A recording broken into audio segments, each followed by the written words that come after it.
Bonjour la Chine. Bonjour la Chine. En tout cas, makambo yo, eza makambo moko, la Chine nazolo banabino eza makamba bondoki. Eza makamba bondoki parce que ngano na monate na monate mutu basala ye analyse ya âge na ye, analyse ya mobali na ye, analyse ya âge ya mobali na ye, na mona ngote. Na mona ngote mbali boso na mona ngoka et pas Karine. Ya solo ba chinois na ba chinoise, ba papa na ba mama, ba yaya na ba leki na bana. Tala bo tala na musika, bo fongola misu. Bo fongola misu, eza normal te ke muninga zo bala bo kende ko kundolaka makambo ya makambo lemso eza rango ya solo te, makambo ya lokuta bo komisango vraiment tout est un problème bo komisango ko sale lango ba émission. Ngano na mona ngo te bandeko. Eza nini vraiment? Même soki to lobi tozoluka mbongo ou bozoluka mbongo. Façon bozolukela mbongo na internet eza ekomi façon ya mabe, ekomi façon ya bondoki. Yo sala émission na mobimaka osala tokolobela aja Karine, tokolobela ya Zemi. Est-ce que nananga confirmé bino ke Karine, est-ce que Karine alobi na bino bosololi na Karine ke aloba na bino ke mobali na ye atie mwasi mama mwana na Zemi. Bon siko tozoloba tozonga nanu bato, tozonga vraiment bato. Soki feli atie mama mwana na Zemi. Siko ezokota na kati ya ba émission internet na par rapport à quoi? Ezokota na kati ya émission par rapport à quoi? Ata bozoluka mbongo ango penza YouTube afuta bino. Donc musala ezalaka te na vi na bino kaka ekomaka YouTube ka ekotsela bino mbongo. Il faut ka bokosa makambo ya lokuta po YouTube afuta bino. Po mbongo ekota na fin du mois. Mais eza malamu te. Na moni internet ekomi vraiment très dangereux. Eza lisusu vraiment que ba comédie basala makambo na bango poto seka bato ya ba film basala ba film bango poto seka ba YouTubers basala makambo na bango poto seka poto sepela to longola ba stress ekomi ya bondoki. Yo vraiment ovandi na tongo ou na moi ou na butu ozuka o banda ko kanisela Félix Tigre atie mwasi Zemi. Non, eza normal lisusu te.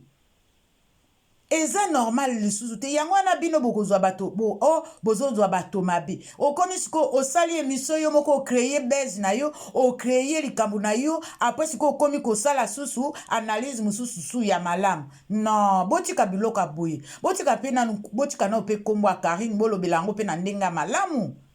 Pona ni na kombo a Karine fo bolobela ka makambo ya mabe. Boyebi ke Karine azali o balobaka artère ya YouTube.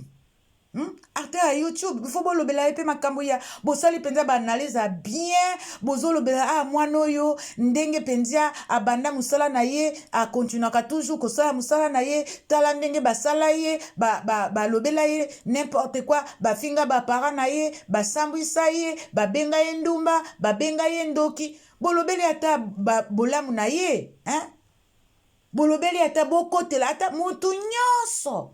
Même bato balobaka na internet bazalaka toujours ka contre Karine.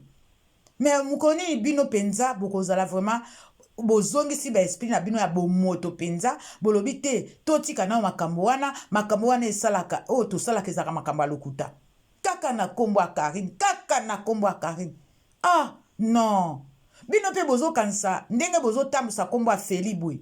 Boyebi te akobalukela bino boyebi yango te baninga bazo bala analyse yo salika yango wana po opanja mutu bato nyonso basala banalize siko ekomi ezalaki ndenge nini bomoni ezalaki pona Rich Misamu siko ekomi ezongeli ebalukeli omoni makambo bozoluka makambo moko mabe bozosala propagande na libala muninga mabe yo ezala ou non ou oui mais ezaka problème a Karine.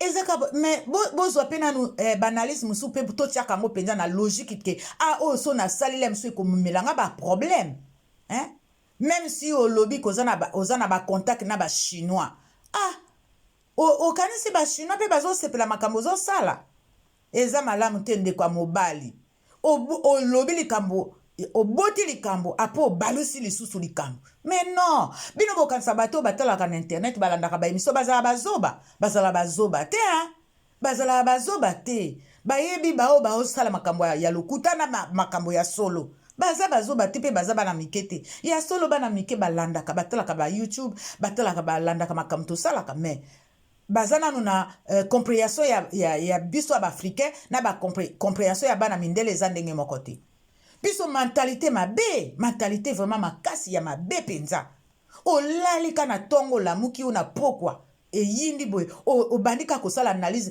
Karine mbula na ye boye mbula feli eza muke mais sikoyo président ya république biso oza na France ndenge liboma alobaka liboma bonjour ndenge libo toza na France toza na Afrique te président na biso mwasi aza na 70 ans ye aza na 42 ans esala nini eza ne makila na makila etutani bolingo na bolingo etutani mais comme tout un problème Feli azala na 2 ans Feli azala na 6 ans Feli azala na 1 an Karine azala na 70 ans mais problème na bino ezopose wapi wana mpe makambo ya kosala baanalyse wana ka mpona kobebisa réputation ya kobebisa kaka koperturbe libala moninga totika ko tozonga batu vraiment tozonga batu vraiment franchement en tout cas naza na kanda penza mais comme naza na musala mais tokokutana na émission ya pokwa lelo mais nakanisi tokolobela makambo wana te tokolobelaka makambo ya cotisation na kosomba liputa parce que c'est trop botika nanu Karine bokosalele banalyse combien de fois Feli aza mwana muke Feli aza boye ekomi sikoyo boyebi ke ye aza nde mutu asalaka internet mais bozela zobala pesa bino bainformation ya bien bokosala penza bokotondisa bacompte ya banke na mariage na ye bozela boza presse boye mpo na nini ya kokosa makambo ya lokuta boye vraiment congolais motema ndoki vraiment en tout cas ciao